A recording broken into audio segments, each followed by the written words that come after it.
excuse the state of me, lack of sleep, and I'll put it down to very poor lighting in this room. I just thought I'd talk a little bit about my life, and what it's like for me with special needs children. I often get the comment from other parents, I don't know how you do it. I struggle with just one special needs and you're doing it all on your own with 3.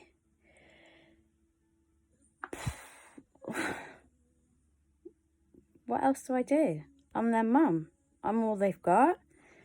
And quirks and all, I absolutely adore each and every one of them. The harsh reality of bringing up special needs kids for me is sleepless nights. It is mentally and physically exhausting, as you can probably see by the state of me. Sleepless nights are generally either through stress or worry. You've got so much going round in your head that you just can't, sleep. Or there's been too much go on for the kids in the day. It could have been something at school. It might be something that you don't even know about or even be able to get to the bottom of.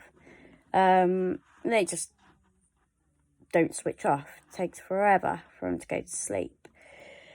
At the moment for me, my life is non-stop meetings, phone calls, emails, appointments. The worst was a couple of weeks back. I had 6 meetings / appointments in 5 days. That was exhausting. Really exhausting. Over the years, I've lost several friends due to just how my life's become. My kids have been my main focus, and I've missed phone calls. I've been late replying to text messages. I've had to cancel things last minute. I've gone to things. My children's behaviour has been very different to other children's due to the not being able to cope. So obviously that's ended quite a few relationships. On top of that, when you're out and about with children like mine, or even adults like mine, there's the ignorance and the nastiness, and the attitudes that people have towards you and your children. This hasn't always been just strangers. I think it would hurt a little less if it was just strangers, because they don't know me, they don't know my life, and they don't know my children. But sometimes this has been from friends that I've had before, and even my children's family members. I've had comments like, he needs a good slap, he needs a clip round the ear roll. Give him to me for a week, I'll sort him out. What, you got a magic wand? You suddenly going to make my kid not autistic? Or my other children not have, the issues that they've got? Don't think so, do you? You're a bad parent? I get that quite a bit. You're too soft on them. Too soft on my children, because I explain to them where we're going, what we're going to be doing. I don't deviate. If we have a successful trip somewhere and that's all I've told my children that we're doing, that's all we do.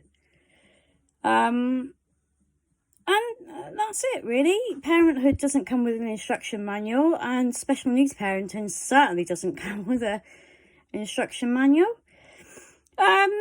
I've also had what do you mean he's autistic? Doesn't look autistic to me. How's he supposed to look?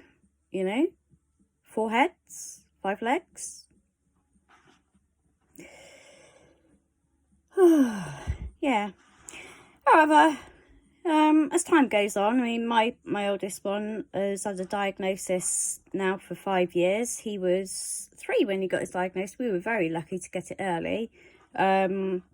He was about 18 months when I noticed that there was something very, very different. Obviously, I'd had 3 elder children before having him, so yeah, to me, it kind of stuck out like a sore thumb that there wasn't something quite right. And like I said, we've been very, very lucky with him. He got a diagnosis at 3, which was amazing, because a lot of people aren't that lucky. He's been in the most amazing special needs school that you could ever imagine. So that school is worth its weight in gold and then some. Absolutely fantastic. Every single member of staff is absolutely amazing there. You do slowly start to grow a bit of a thick skin to the nastiness that people seem to feel. They have the right to say and the right to judge you and your children. And actually, no, you don't have that right. You don't know me. You don't know my children. So, bog off. Yeah, I'm not going to lie. When you're having a particularly bad day and you're absolutely on your knees, exhausted, mentally and physically exhausted, and you get these sort of things said to you, it does feel like someone's just run up to you and punch you straight in the gut. But, you know, you just learn to get on with it, and, you know, my kids are my kids, and if you've got a problem, that's your problem, not ours. However, I did a few weeks ago have a trip to Aldi. Just me and my 3 boys, which is one hell of a challenge in itself. But to be fair to them, from my point, we had a pretty successful shopping trip. Not quite sure what the other shoppers thought, but from my point, I thought we did pretty good. As we were leaving, I felt this hand touch my back, and I thought, what's that? And I turned around, obviously one eye on what was touching me from behind, thought my luck was in for a minute, and the other eye on the 3 boys.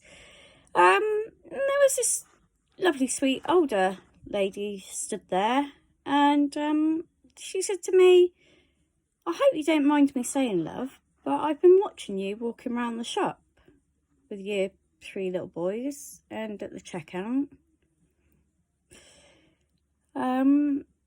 And she said, I just wanted to say, I think you're doing an absolutely amazing job. And for a couple of seconds, I was absolutely gobsmacked, because it's very, very rare that you hear anything like that, especially from a complete stranger. And like I said, I was absolutely gobsmacked at just how lovely and sweet and nice she'd been, really. So obviously I said thank you very much. Got the boys and off we trotted to the car. But that one comment has stayed with me, and I think it will stay with me for a very, very long time. It's strange that we live in the world that we live in, and obviously children with autism and ADHD and all different kinds of, I don't really know what the word is, really, all different diagnosis are coming to light, that you can still have so many rude and nasty, ignorant people, but very, very few actually can be kind.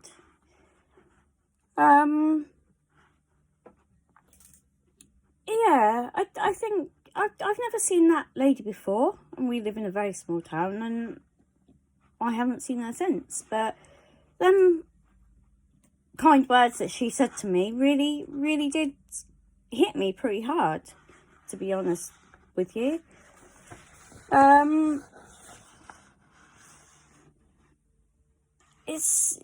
you know, it made a very big change from what we're used to. Very big change. And, you know, just because my children and other children like mine or other adults that are similar to my children, you know, that have speech delays, hearing issues, sensory issues, just because they have those conditions doesn't mean that they don't understand what you're saying. They're not stupid.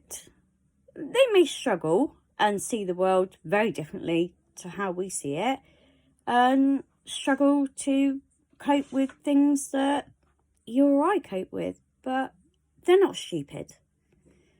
So I guess really, you know, if you see children or adults that are similar to mine and they're acting a little different to how you'd expect your children or other people's children or other adults to behave, just bite your tongue for a little bit and, you know, just stop and think. There might actually be a reason why they might not be coping with something.